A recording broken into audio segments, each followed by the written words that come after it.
Assalamualaikum warahmatullahi wabarakatuh. Innal hamdalillah nahmaduhu wa nasta'inuhu wa nastaghfiruh wa na'udzu billahi min shururi anfusina wa min sayyiati a'malina. Man yahdihillahu fala mudilla lahu wa man yudlil fala hadiya lahu. Asyhadu an la ilaha illallah wahdahu la syarika lah wa asyhadu anna Muhammadan 'abduhu wa rasuluh. Qala Allah ta'ala fil Qur'anil Karim, a'udzu billahi minasy syaithanir rajim. Ya ayyuhalladzina amanu taqullaha haqqa tuqatih wa la tamutunna illa wa antum muslimun. Ya ayuhan nasu taqu rabbakum alladzi khalaqakum min nafsin wahidah wa khalaqa minha zawjaha wa batha minhuma rijalan katsiran wa nisaa'a wattaqullaha alladzi tasaaluna bihi wal arham innallaha kana 'alaykum raqiba. Ya ayyuhalladzina amanu taqullaha wa qulu qawlan sadida yuslih lakum a'malakum wa yaghfir lakum dhunubakum wa may yuti' Allaha wa rasulahu faqad faza fawzan 'azima. Fa inna asdaqal hadithi kitabullah wa khairal hadi hadi Muhammad sallallahu alaihi wasallam wa syarrul umuri muhdatsatuha fa inna kulla muhdatsatin bid'ah wa kulla bid'atin dhalalah wa kulla dhalalatin fin nar. Amma hadirin Bapak Ibu jamaah sekalian rahimakumullah. Alhamdulillah, segala puji syukur marilah kita panjatkan kepada Allah Subhanahu wa taala. Kemudian salawat serta salam semoga selalu tercurahkan kepada junjungan besar Nabi kita Muhammad sallallahu alaihi wasallam, juga beserta para sahabatnya, keluarganya, dan segenap kaum muslimin yang selalu berpegang teguh dengan Islam ila yaumil qiyamah. Hadirin Bapak Ibu jamaah sekalian rahimakumullah, seperti biasanya pada malam Ahad pekan keempat kita membahas tentang Syiah. Biasa kita beri judul dengan tak kenal maka tak benci. Dan bagi sebagian di antara pian yang bawa bukunya, agar jangan tertipu, hakikat akidah Syiah Imamiyah.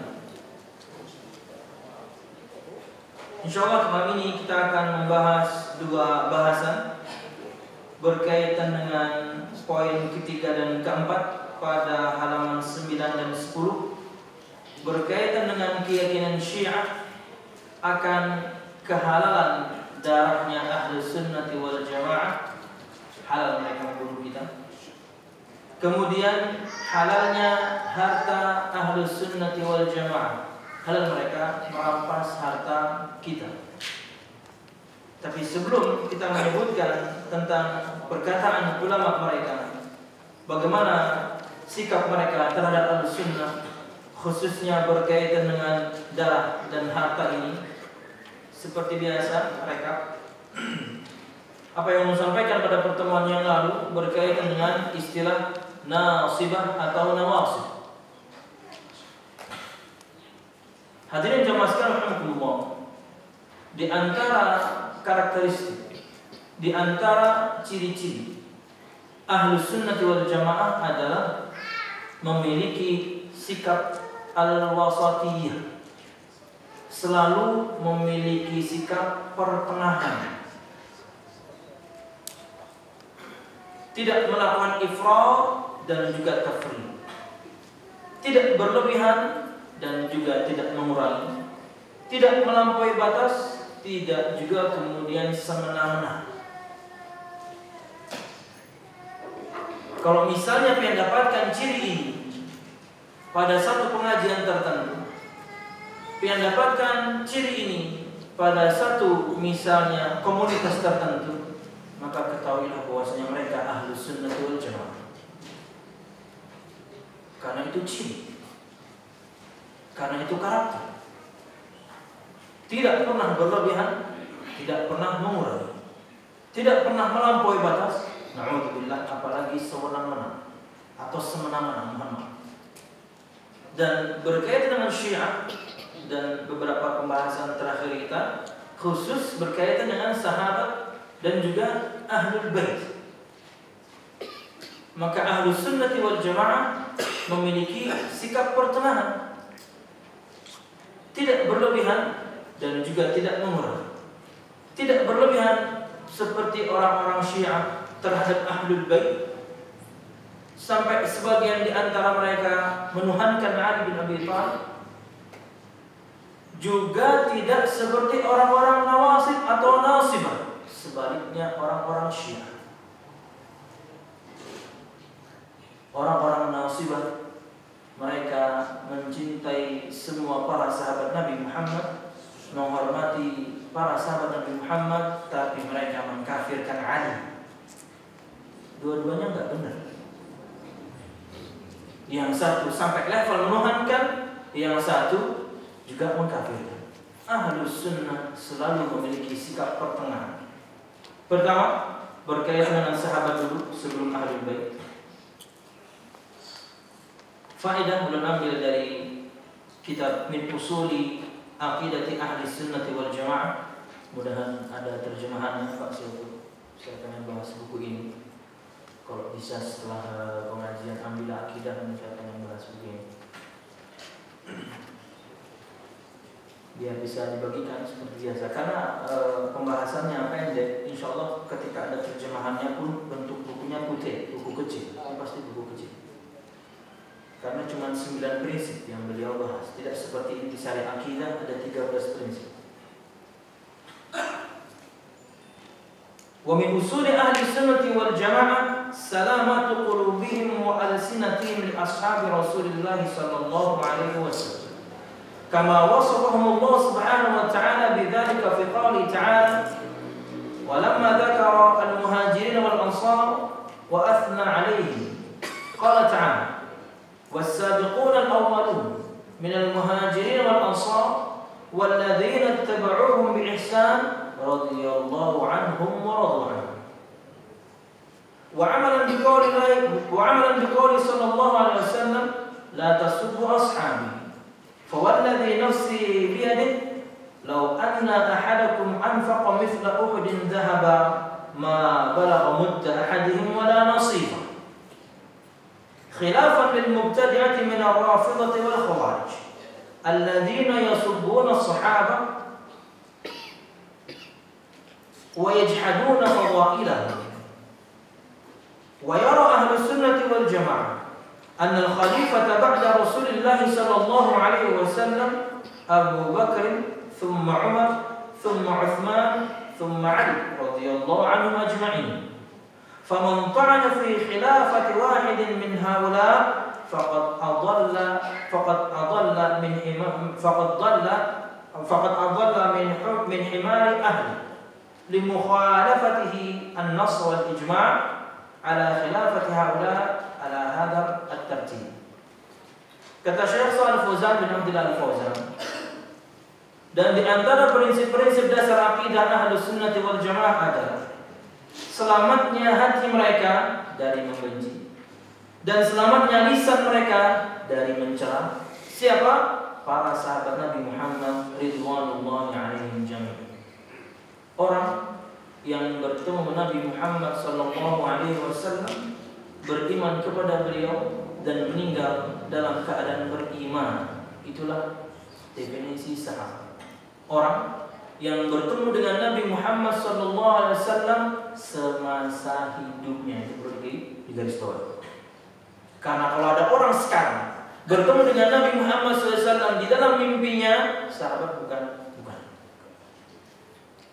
Karena ada orang bertemu Nabi Muhammad SAW dalam mimpi, dan itu keutamaan buat orang itu, dan itu bahkan masuk kategori karomah untuk orang itu. Karena itu perkara di luar kebiasaan. Enggak standar orang itu bisa mimpi bertemu dengan Nabi Muhammad. Kata Nabi Muhammad SAW dalam riwayat Imam Muslim, "Man ra'ani fil manam faqad ra'ani." Fa inna syaitana la yatamatsalu bi. Barang siapa yang melihat aku, bertemu dengan aku di dalam mimpinya, maka dia betul-betul telah melihat aku. Karena syaitan tidak bisa menyerupai aku. Syaitan bisa berubah wujud jadi apapun. Satu yang dia tidak bisa berubah, menyerupai Nabi Muhammad SAW, makhluk yang paling mulia sejarah, perlu bangga menjadi umat Nabi Muhammad SAW. Nabi yang memiliki kelebihan bahkan sampai 40 kelebihan dibandingkan Nabi dan Rasul sebelumnya, yang tidak dimiliki Nabi dan Rasul sebelumnya. Bahkan mukjizat beliau disebutkan oleh para ulama bukan ratusan lagi, banyak. Sallallahu alaihi wasallam. Oke. Di antara prinsip dasar aqidah Ahlus Sunnah wal Jamaah adalah selamatnya hati mereka dari membenci, selamatnya lisan mereka dari mencela. Siapa? Dari para sahabat Nabi Muhammad radhiyallahu anhum jami'an. Orang-orang yang bertemu dengan Nabi Muhammad sallallahu alaihi wasallam semasa beliau hidup, beriman kepada Nabi Muhammad sallallahu alaihi wasallam, berarti yang bertemu gak beriman bukan sahabat, dan meninggal dalam keadaan beriman, berarti orang yang bertemu beriman kemudian murtad bukan sahabat. Dan ini berdasarkan firman Allah Subhanahu wa taala ketika Allah memuji mereka. Dalam surah At-Taubah ayat 100 Allah berfirman, "Was-sabiquna al-awwalun minal muhajirin wal ansar walladzina ittaba'uuhum bi ihsan radhiyallahu anhum wa radwan." As-sabiqun was-sabiquna al-awwalun, dan orang-orang yang terdahulu, yang lebih awal dari kalangan orang-orang muhajirin. Siapa mereka? Para sahabat yang ada di Makkah, yang kemudian hijrah bersama Nabi Muhammad ke Madinah. Itu namanya al-muhajirin, dan rata-rata mereka pedagang. Wal ansar, para sahabat Nabi Muhammad SAW yang sudah ada di Madinah, rata-rata mereka petani. Karena sangat terlihat perbedaannya ketika mereka hijrah, mereka meninggalkan semuanya, habis-habisan mereka untuk hijrah. Sampai ke Madinah mereka berdagang. Mereka yang tawakalnya luar biasa kuat. Ya, bisa bayangkan ya, ketika sampai di Madinah, orang-orang Ansar, dan yang paling besar kabilahnya waktu itu adalah Al-Aus wal Khazraj. Sampai sekarang masih ada anak turun mereka, cuma mereka agak menepi disebutkan. Dan mereka terkadang tidak menyematkan marganya Al-Ausi atau Al-Khazraji di belakang mereka, karena takut nanti orang salah paham, karena mereka memiliki keutamaan. Sama seperti sebagian orang yang ulun kenal di Indonesia umumnya, di Banjarmasin khususnya, dia Ahlul Bait, tapi dia tidak sebutkan marganya di belakang namanya untuk hati-hati. Karena orang kita ini kadang kawat sedikit, Ahlul Bait dia langsung yang bawanya. Dia bisnis ini air galon, biar dia suku nama. Dia bisnis air galon, ya antaranya ke Ahlul Bait. Jangan suzon. Oke. Sesampainya mereka di Madinah, kalian tahu perbuatan orang-orang yakni Ansar, mereka tawarkan separuh harta. Ini buat kalian. Saya separuh, Anda separuh. Karena habis hijrah, habis-habisan. Satu kota hijrah itu di mana? Artinya banyak kaum muslimin kala itu di Mekah hijrah, dan semuanya didanai oleh siapa? Abdurrahman bin Auf, miliarder kala itu. Tapi sampai habis juga. Abdurrahman bin Auf sampai Madinah habis. Makanya dia berdagang.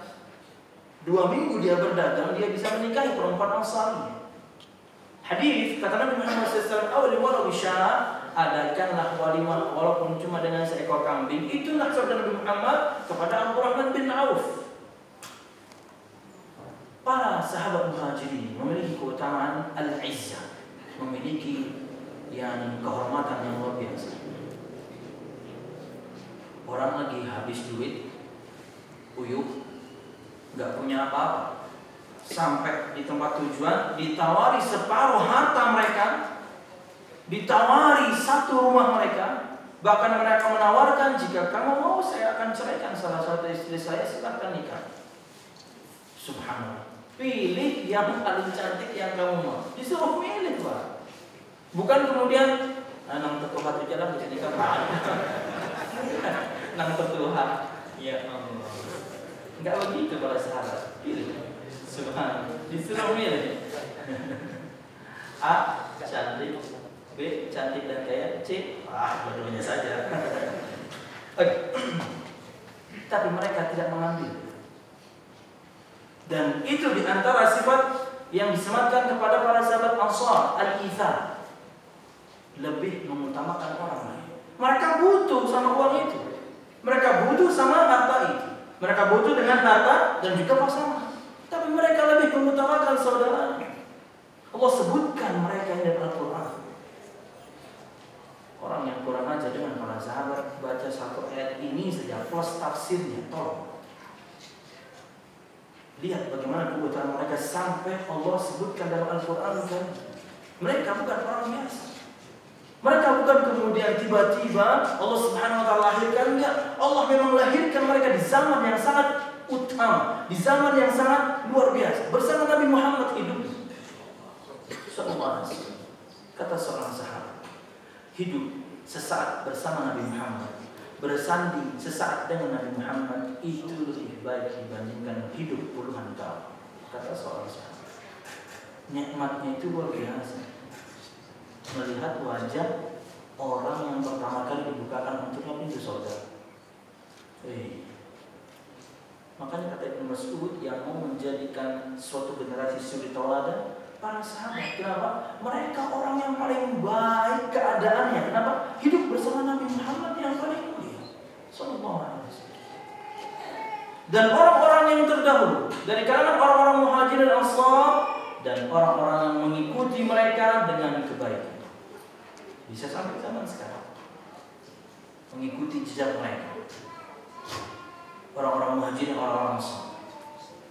Allah berfirman, radhiyallahu anhum wa radu. Allah ridha kepada mereka dan mereka pun sebaliknya. Wa amalan biqauli Rasulullah sallallahu alaihi wasallam, dan juga ini adalah praktek kenapa hati kita selamat dari membenci, kenapa lisan kita selamat dari mencela para sahabat Nabi Muhammad ridwanullahi alaihim jami'an, berdasarkan sabda Nabi Muhammad. Kata beliau, perhatikan sabda ini beliau tujukan kepada Khalid bin Walid. Sabda ini terjadi cekcok antara Khalid bin Walid dan sahabat yang lain, dan terjadi ini adu mulut. Wallahu a'lam, mungkin keluar kata-kata yang kurang lain dan belum tidak ingin bahas dan tidak perlu, karena dia adalah sahabat. Allah pasti sudah ampuni. Prinsip itu ya, nggak perlu kita bicarakan detail tentang para sahabat. Mereka orang yang Allah sudah ampuni. Kata Nabi Muhammad SAW, la tasubu ashabi, jangan kalian mencela para sahabat. Ngomongnya ke Khalid ibn Walid, sahabat Nabi Muhammad, panglima perang yang tidak pernah kalah perang. Kalau beliau yang pimpin peperangan, sejak beliau kafir sampai muslim, nggak pernah kalah. Bahkan sampai ada keyakinan yang kurang baik sebenarnya waktu itu. Pokoknya kalau misalnya peperangan dipimpin oleh Khalid bin Walid, pasti menang. Nah ini nggak benar sebenarnya. Cuman karena beliau memang nggak pernah kalah, terjadi keyakinan seperti itu. Tapi dia manusia, dia pasti juga punya khilaf. Tapi Nabi Muhammad layankan ini kepada beliau radhiyallahu. Jangan kalian cela para sahabat. Demi Allah, jika salah seorang di antara kalian, dan ini akan berlaku pada kita ya. Hadis Nabi Muhammad, firman Allah Subhanahu wa taala ketika ditujukan, ketika turun untuk orang tertentu, bukan berarti kemudian ayat itu untuk fulan saja. Al-ibratu bi umumil lafzi la bi khususis sabab. Kaidah dalam ilmu ulumul Quran. Ibrah itu, pelajaran itu kita ambil dari keumuman makna. Keumuman lafaznya. bukan karena kekhususan sebabnya. Nabi sabdakan ini untuk Khalid bin Walid. Allah turunkan ayat tertentu untuk sahabat fulan. Tapi apakah kemudian ayat itu berlaku untuk mereka saja? Enggak, untuk kita semuanya. Karena lafaznya umum. Jangan kalian celah para sahabat. Demi Allah, jika salah seorang di antara kalian berinfak dalam bentuk emas sebesar gunung Uhud, total luasnya kurang lebih 2 kilo. Tingginya 2 kilo. Total luasnya 8 kilo. Karena gunung Uhud ini kayak gunung Rinjani gitu. Kecil tapi banyak. Bukan seperti kayak Lawu satu gitu kan. Atau Merbabu satu, enggak. Kayak pegunungan kecil-kecil banyak tapi namanya Uhud. Sama seperti Rinjani. Rinjani itu di mana ya? Lombok ya? Di Lombok. Kita punya gunung nggak di sini? Ada ya? Gunung Meratus. Hah? Oh, di gunung. Itu di papan. Donatur itu.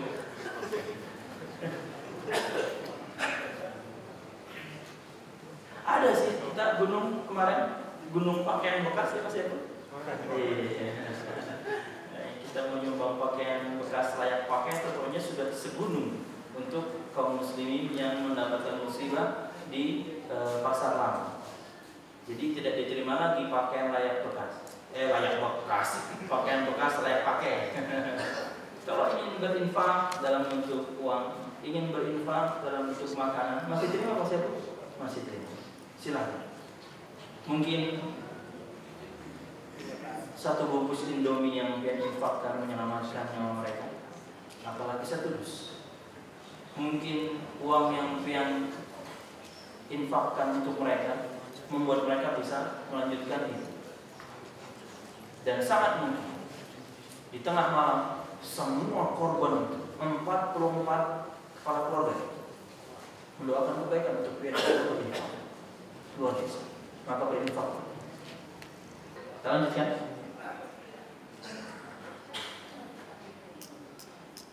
Khilafan lil mubtadi'ah. Hanya tidak ada yang tahu.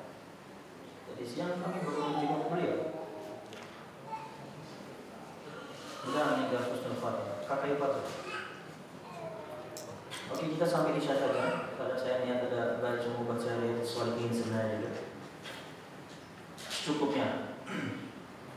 Yang penting kita tahu manhaj wasatiyahnya Ahlus Sunnah, dan mungkin hari ini kayaknya rekap saja. Jika salah seorang di antara kalian berinfak dalam bentuk emas sebesar gunung Uhud, ma balagha mudda ahadihim wala nasib. Tidak akan bisa mengalahkan infaknya seorang sahabat, baik itu cuma 1 genggam ataupun cuma separuhnya. Begitu utama para sahabat Nabi Muhammad sallallahu alaihi wasallam.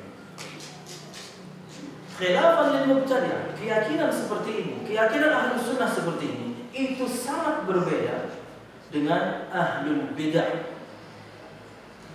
Ahlul Bid'ah dalam hal keyakinannya, baik itu dari kalangan Rafidhah, Syiah, atau juga Al-Khawarij. Seperti sekarang pecahannya namanya ISIS. Itu pemahamannya Khawarij. Yang namanya iman harus ada 100% atau tidak ada sama sekali. Maka ketika mereka meyakini iman, definisinya seperti itu, ketika mereka harus bersikap kepada para pelaku dosa besar dari kalangan kaum muslimin, mereka sekali orang itu melakukan dosa besar, keluar dari Islam, kekal di neraka. Seorang muslim mereka begitu kan. Mereka, bagaimana dengan orang kafir? Kami bom. Jadi kalian perlu tahu, yakni ini soal keyakinan. Dan kasihan itu anak-anak muda yang mereka doktrin itu kasihan sekali. Belum pernah bercerita kalau tidak salah di majelis ini juga. Waktu itu masih kelas 1 kayaknya, waktu itu masih di Madinah kelas 1. Teman dari Rusia bawa film ceramahnya Osama bin Laden. Luar biasa, sangat membakar semangat. Lagi nonton seru gitu ya, hampir terasuki juga kita semuanya karena firman dan sabda yang dia sampaikan dengan cara pemahaman Khawarij seperti ini. Ingat ya, orang-orang Khawarij itu Nabi Muhammad sudah sabda, amal kalian tidak sehebat amal mereka. Ibadah kalian, puasa kalian, mereka orang-orang taat beragama. Bahkan disebutkan di antara sifat mereka orang-orang yang pucat. Kenapa? Jarang tidur malam karena mereka menegakkan malam. Rata-rata mereka kurus. Kenapa? Selalu berpuasa. Tapi kata Nabi Muhammad SAW, ya Quran. Mereka baca Al-Quran.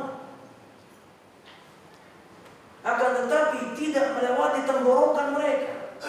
Maksudnya apa? Cuma sampai tenggorokan, nggak sampai ke hati makna Al-Quran itu. Yang rukun minal Islam kama yabrukus sahmu minar ramiyah. Mereka keluar dari Islam, mereka melesat dari Islam sama seperti busur panah melesat dari sasaran. Ada kijang, kemudian dipanah. Panahnya itu bukan cuma kena, tembus sampai dalam. Saking kencangnya, saking kuat, saking menyimpangnya mereka dari Islam, kebablasan. Tapi orang-orang yang tak beragama bahaya. Pemahaman Khawarij berbahaya. Tapi kita tidak perlu takut. Kita orang-orang yang berilmu. Kita akan sampaikan ini kepada anak-anak muda. Bahkan kabar gembira alhamdulillah. Nanti insya Allah belum dari Ustaz Ahmad kita akan adakan lagi taping atau ini acara berita kolbu rekaman, dan audiensnya adalah mahasiswa dan pelajar, bukan lagi emak-emak. Mungkin misalnya 4 kali pertemuan ibu-ibu 1 kali, sisanya anak muda. Karena mereka yang harus kita isi sebenarnya. Makanya ulun ingin buku ini juga dibahas di TVRI. Karena mereka ketika rapat sebutkan nama kami. Mereka ini yang akan mengisi kita kali. Alhamdulillah di sebuah kepercayaan kita akan bahas. Dan kita akan bahas cuma prinsip, bukan perkara khilafi. Oke. Keyakinan seperti ini, hati yang selamat dari membenci, lisan yang selamat dari mencela, yang dimiliki Ahlus Sunnah wal Jamaah itu sangat berbeda dari Ahlul Bid'ah, dari kalangan orang-orang Rafidhah dan juga Khawarij, di mana mereka mencela para sahabat dan mereka mengingkari keutamaan para sahabat. Bahaya. Mencela sahabat itu mencela Allah. Mencela sahabat itu mencela Nabi Muhammad SAW. Mencela orang yang menegakkan sunnah di zaman sekarang sama. Fatwa Syekh bin Baz belum sebutkan tadi sore pengajian ibu, karena kita bahas larangan untuk mencela sesama kaum muslim. Dan memang kenyataannya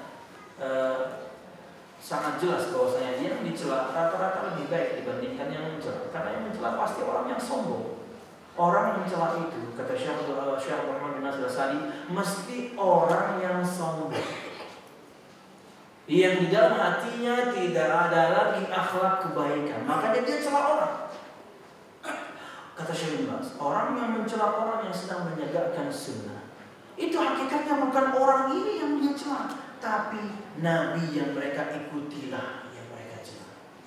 Hati-hati ketika mencela sebagian kaum muslimin.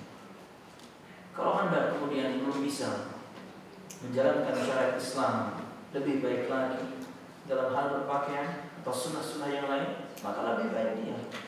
Ya, lebih baik dia. Mending gak usah mau. Kenapa? Karena Anda basicnya dari pertama sudah kalah beberapa kosong. 1, Anda kenapa tidak memilih? Mereka udah ngerti sunnah itu. 2, Anda malah mengejek. Mereka dapat pahala, Anda malah dosa. Belum lagi soal kesombongan. Belum lagi kalau misalnya Allah tutup hidayah dari hati Anda, subhanallah.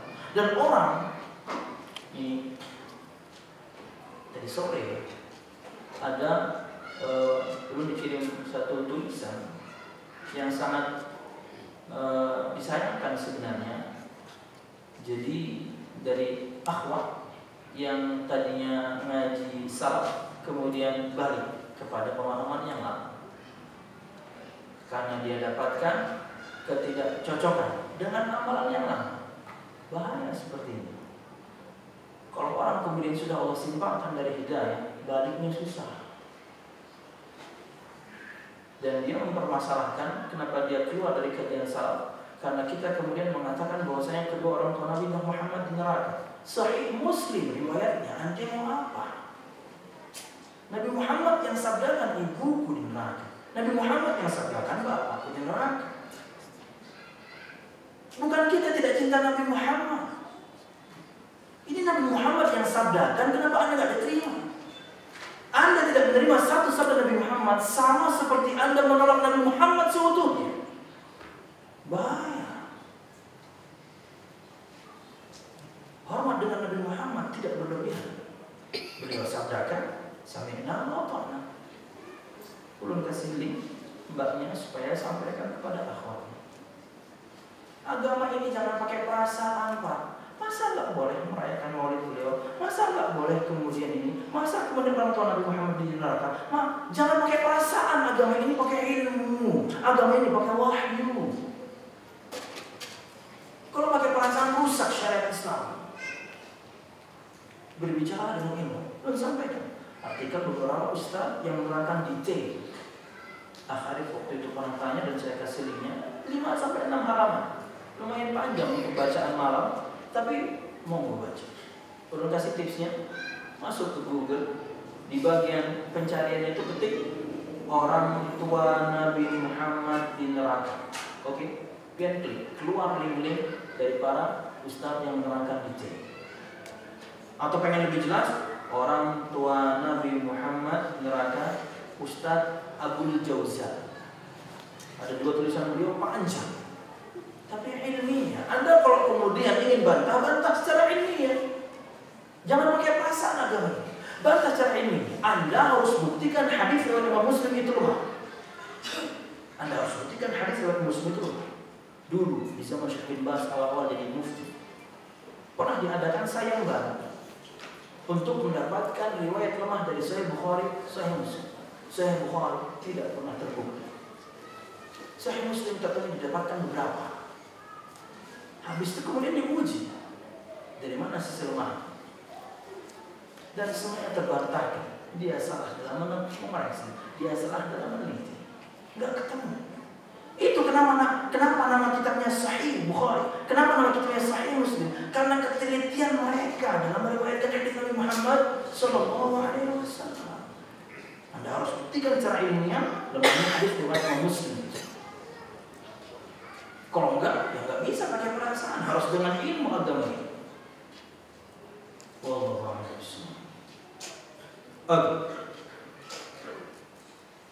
Wa yara ahlus sunnati wal jamaah anna al-khalifata ba'da Rasulullah sallallahu alaihi wasallam, dan ahlus sunnah memiliki pandangan, berkeyakinan bahwasanya khalifah setelah Nabi Muhammad adalah Abu Bakar, kemudian Umar, kemudian Utsman, kemudian Ali radhiyallahu anhu ajma'in. Dan barang siapa yang mencela salah seorang di antara mereka, maka dia lebih sesat daripada seekor keledai. Seekor keledai itu binatang yang disebutkan susah untuk menghafalkan jalan, nyasar terus. Dan bahkan dalam Al-Quran, Allah Subhanahu wa Ta'ala mensifati orang yang banyak ilmu tapi tidak diamalkan seperti keledai. Dia bawa banyak kitab, dia banyak bawa kemudian yakni kitab di pundak dia untuk diantar ke sana kemari, tapi dia nggak ngerti isinya. Bahkan disebutkan di antara inna ankaral aswat la sautul hamir. Allah berfirman, suara yang paling jelek itu suaranya keledai. Ringkikannya nggak enak. Betul-betul suara yang paling sudah sering nyasar, suaranya paling jelek. Allah Subhanahu wa Ta'ala istilahkan orang yang memiliki banyak ilmu tapi tidak diamalkan seperti keledai. Orang yang mencela seorang sahabat Nabi Muhammad lebih parah dibandingkan keledai.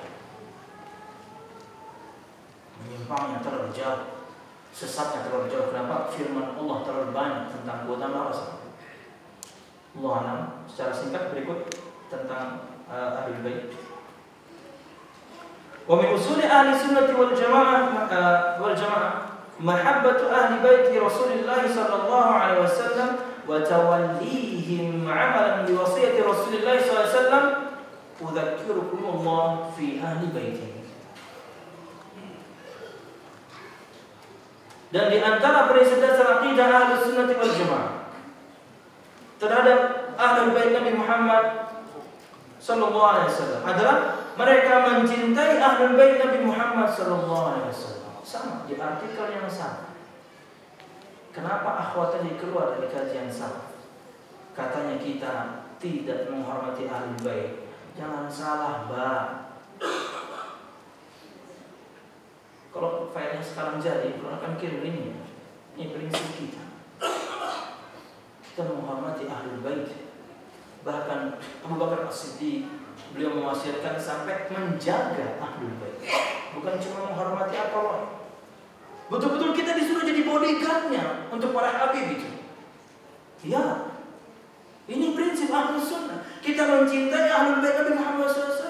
Dan ini adalah praktek dari sabda beliau, wasiat beliau SAW. Udzakirukumullah bi ahli baiti. Aku ingatkan kalian atas nama Allah dengan ahlul bait. Maksudnya apa? Cintai mereka. Maksudnya apa? Hormati mereka. Nabi Muhammad SAW bersabda, hadis yang biasa disebutkan dengan istilah hadis ats-tsaqalain.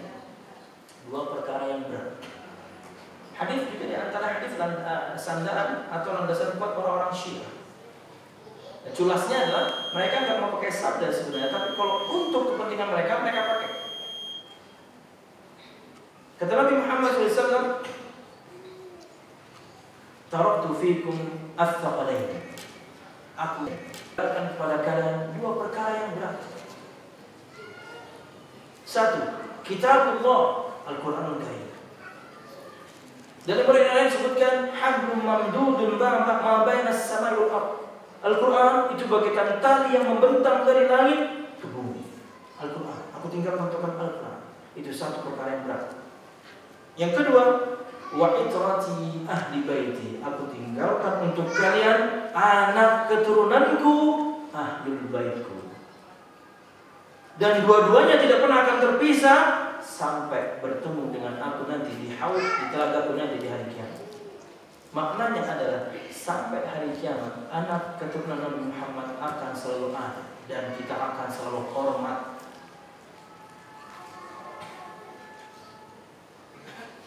Ada dulu. Habis itu saya sambung sedikit baru kita kemudian sholat.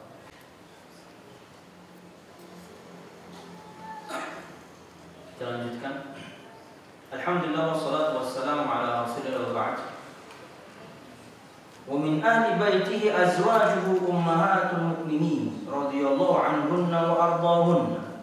Faqad qala Allah Ta'ala ba'da ma khatabahum biqawlihi ya nisa'an nabi ووجه إليهن النصائح ووعدهن بالأجر العظيم إنما يريد الله ليذهب عنكم الرجس أهل البيت ويطهركم تطهيرا. Dan di antara ahlul bait Nabi Muhammad adalah istri-istri beliau radhiyallahu anhunna ajma'in. Di mana orang-orang Syiah tentunya mencela Aisyah radhiyallahu anha, padahal dia adalah yang ummahatul mukminin, satu-satunya istri yang turun dengan wahyu Allah Subhanahu wa taala, satu-satunya istri yang wahyu tetap turun pada Nabi Muhammad walaupun beliau sedang di dalam selimut berdua dengannya. Istri yang Nabi Muhammad SAW sebutkan secara spontan ketika ditanya kepada beliau, wahai Rasul, siapa orang yang paling kau cintai? Aisyah. Dari kalangan laki-laki, bapaknya Aisyah yang sangat paling cintai. Bahkan kata Nabi Muhammad SAW, fadlu Aisyah ala sa'irin nisa ka fadli tharid ala sa'irin ta'am. Keutamaan Aisyah dibandingkan semua wanita kecuali Khadijah tidak bisa dikalahkan. Itu sama seperti tharid, bubur roti campur daging. favorit Nabi Muhammad sallallahu alaihi wasallam. Sama seperti tharid dibandingkan semua makanan. Ini makanan yang paling saya suka. Maksudnya perempuan ini sangat utama.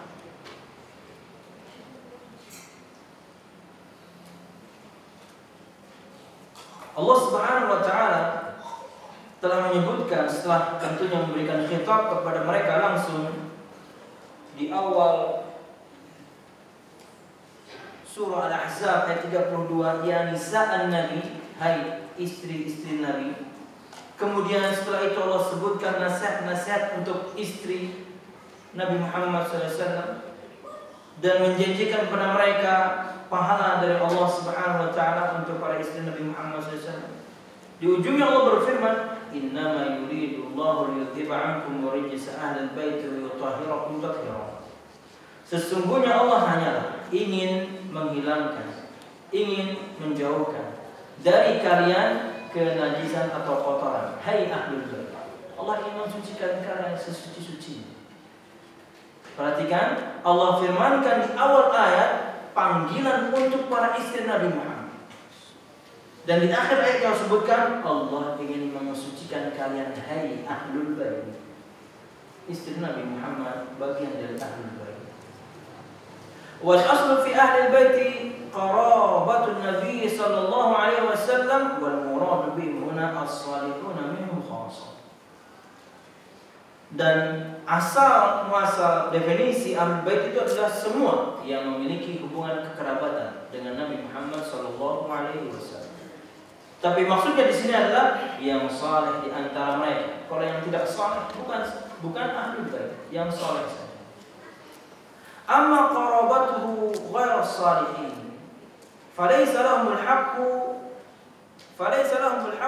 ka'ammihi Abi Lahab wa man syabahu. Maka kalau sekedar memiliki kekerabatan saja tapi dia tidak saleh, maka dia bukan bagian dari ahlul bait seperti paman beliau Abu Lahab. Berkata Syekh Shalih Fauzan, فمجرد القرابة من الرسول والانتساب إليه من غير صلاح في الدين لا يغني صاحبه من الله شيئا. Maka sekedar memiliki hubungan kekerabatan dengan Nabi Muhammad SAW dan memiliki garis keturunan sampai kepada Nabi Muhammad SAW, tapi tanpa ada kesalehan dalam perkara agamanya, ahlul bait tapi tidak saleh. Ahlul bait tapi kemudian bermaksud. Kata Syekh di sini, la yughni sahibuhu min Allah syai'an. Maka perkara tersebut, mereka memiliki nasab sampai Rasulullah, maka perkara tersebut mereka bagian dari kerabat Nabi Muhammad SAW, la yughni min Allah syai'an, tidak memperkaya mereka di sisi Allah. Artinya apa? Tidak ada, artinya di sisi Allah. Kalau cuma punya nasab, kalau cuma kerabat Nabi Muhammad tapi tidak ada kesalehan, percuma. Nabi Muhammad SAW bersabda, ya ma'syar Quraisy, ishtaru anfusakum, la ughni ankum min Allah syai'an. Ya Abbas, ammi Rasulullah sallallahu alaihi wasallam, la ughni anka min Allah syai'an. Ya Safiyah, ammati Rasulullah sallallahu alaihi wasallam, la ughni anki min Allah syai'an. Ya Fatimah bint Muhammad sallallahu alaihi wasallam, salini min mali ma syi'ti, la ughni anki min Allah syai'an. Wahai segenap orang-orang Quraisy, belilah diri kalian, maksudnya beramallah. Aku tidak bisa kemudian menolong kalian di sisi Allah Subhanahu wa taala. Aku tidak bisa perkaya kalian di sisi Allah Subhanahu wa taala. Maksudnya, kalau kalian kerabatku, kalian bagian atau kabilahku, aku nggak bisa tolong juga. Kalian harus beramal. Itu secara umum beliau sebutkan untuk orang-orang Quraisy. Nabi Muhammad mengerucutkan kasusnya. Wahai Abbas, paman Rasulullah, beramal. Aku nggak bisa bantu di hadapan Allah. Wahai Safiyah, bibi Nabi Muhammad, bibi, beramal. Aku nggak bisa bantu. Wahai Fatimah, mintalah dari aku hartaku, semua kamu. Aku bisa kasih kalau harta, tapi aku tidak bisa bantu di hadapan Allah Subhanahu wa taala. Kamu memang anakku, tapi kamu harus beramal. Nabi Muhammad sebutkan itu kepada paman, Nabi Muhammad sebutkan itu kepada bibinya, Nabi Muhammad sebutkan untuk atau kepada anaknya. Langsung.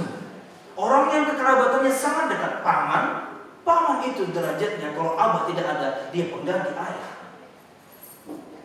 Bibi, kemudian anak, sangat erat hubungan. Nabi Muhammad tidak bisa bantu mereka di sisi Allah Subhanahu wa taala. Apalagi kita atau sebagian kaum muslimin yang ahlul bait tapi kemudian tidak taat, tapi kemudian tidak saleh, bahkan bermaksiat. Jauh 1400 tahun setelah Nabi Muhammad, yang dekat saja langsung anak Nabi Muhammad, beliau mengatakan saya enggak bisa bantu kamu di hadapan Allah Subhanahu wa taala. Nabi Muhammad suruh anaknya beramal. Makanya kata beliau sallallahu alaihi wasallam, "Man batta'a bihi 'amaluhu lam yusri' bihi nasab." Barang siapa yang memperlambat atau lambat amalnya, lambat beramal, bukan tidak beramal, lambat beramal, maka nasabnya tidak bisa mempercepat amal. Ya lambat aja. Mau anak siapapun Anda, apakah Anda ningrat, Anda darah biru, Anda orang keraton, Anda anak keturunan Rasulullah, kalau Anda lambat beramal, ya lambat, apalagi tidak beramal. Kata beliau melanjutkan, wa qarabatur Rasul sallallahu alaihi wasallam lahum alaina haqqul ikram wal mahabbah wal ihtiram. Perhatikan prinsip Ahlus Sunnah wal Jamaah. Hai orang-orang yang menyangka bahwasanya kami tidak cinta dan tidak hormat kepada mereka. Ini prinsip kami. Ini prinsip kita kaum muslimin Ahlus Sunnah.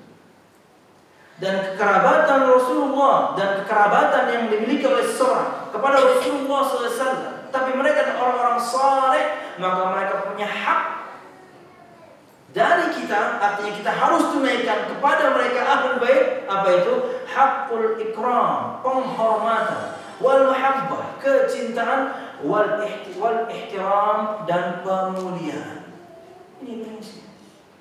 Ketika Anda adalah ahlul bait, Anda anak keturunan Nabi Muhammad SAW, bukan yang abal-abal, asli Anda anak keturunan Nabi Muhammad SAW, maka Anda punya hak dari kami. Kami harus tunaikan untuk Anda. Apa itu? Kami akan hormati Anda, kami akan cintai Anda, kami akan muliakan Anda karena Anda adalah ahlul bait. Ini prinsip Ahlus Sunnah. Siapa bilang kemudian kami tidak cinta? Wala yajuzu lana an naghluwa fihim fanataqarrabu ilaihim bi syai'in min al-ibadah. Ini bedanya kita dari orang-orang yang awam. Maka kita tidak boleh kemudian kita hormat iya, kita cinta iya, kita memuliakan iya. Tapi kita tidak boleh kata Syekh untuk berbuat ghulu, berlebihan terhadap ahlul bait hingga kita kemudian mendekatkan diri kepada Allah via mereka. Enggak boleh.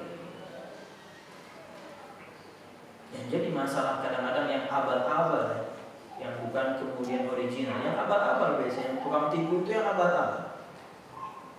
Kemudian bisa jamin surga, kemudian dia kapling surga, kemudian dia janjikan surga segini juta. Ini ahlul bait abal-abal.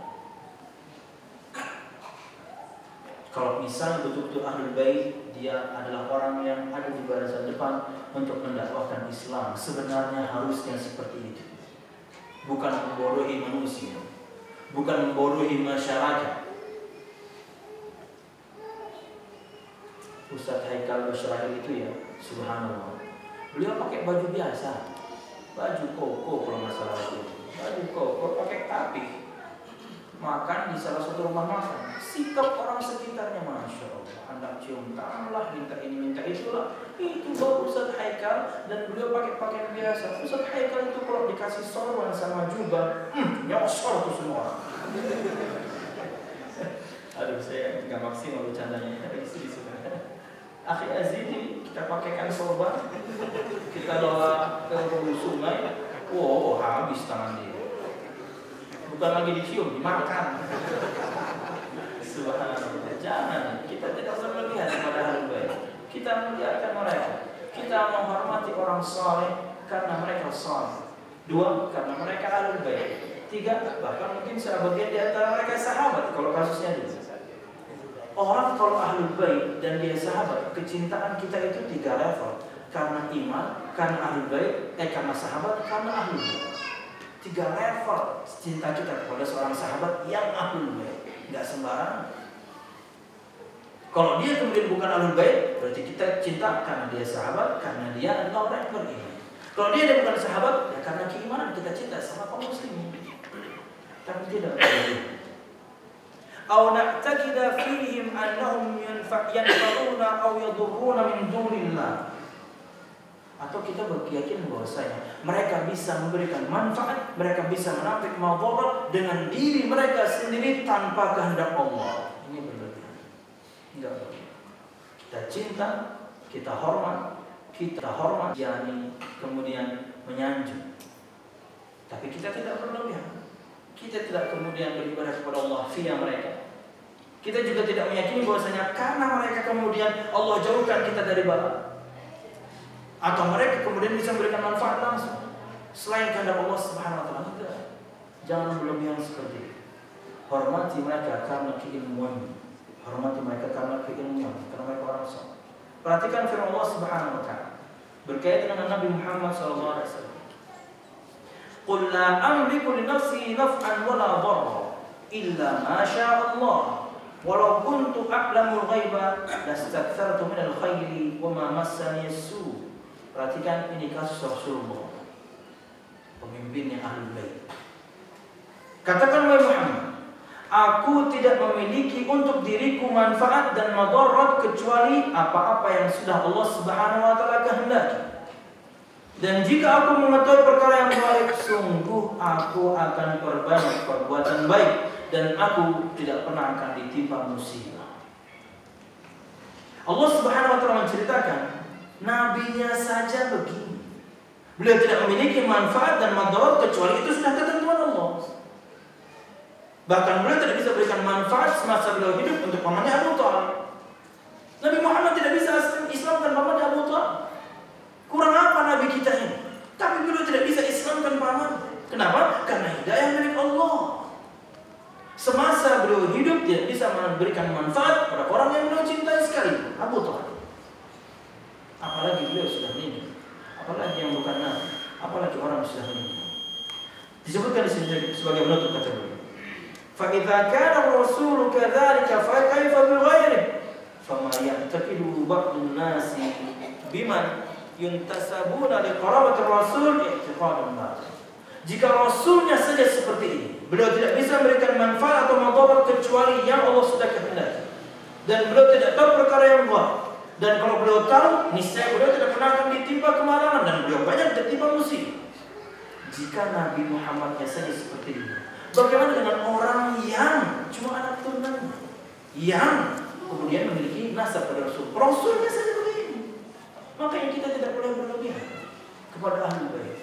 Cintai, hormati, muliakan, tapi jangan berlebihan. Hormati mereka karena ilmu, tuntut ilmu mereka. Wallahu a'lam bishawab. Ahlus sunnah memiliki sikap tengah-tengah terhadap Ahlul Bait seperti ini, terhadap para sahabat seperti itu. Tidak seperti orang-orang Rafidhah yang mencela bahkan mengkafirkan para sahabat. Tidak seperti orang-orang Khawarij yang mengingkari keutamaan sahabat. Enggak, kita mencintai semua. Kita mengakui semua keutamaan mereka. Juga kita tidak seperti Nasibah atau Nawasib yang mencintai semua para sahabat tapi kemudian mengkafirkan Ali. Kalau Syiah tadi mencintai Ali, mengkafirkan yang lain. Kalau Nasibah mencintai semuanya tapi mengkafirkan Ali. Enggak, semuanya kita cinta. Karena mereka sahabat Nabi Muhammad semua. Dan Allah sudah jamin mereka surga Allah Subhanahu wa taala. Dan kita tidak masuk dalam perkara perselisihan yang terjadi di antara para sahabat ridwanullahi alaihim jami'an. Allah alam akan pendek pembahasan tentang halalnya darah kita, halalnya harta kita untuk orang-orang Syiah di pertemuan mendatang insyaallah. Wallahu a'lam bishawab. Itu mungkin yang saya sampaikan. Mudah-mudahan bermanfaat. Salam masyarakat umma. Dan kajian kita diberi Allah Subhanahu wa taala ya rabbal alamin. Untuk pengajian besok pagi dan besok malam kita infokan selanjutnya. Wallah, apakah akan ada pengajian lebih? Subhanallah bihamdika asyhadu an la ilaha illa anta astaghfiruka wa atubu ilaik. Wassalamualaikum warahmatullahi wabarakatuh.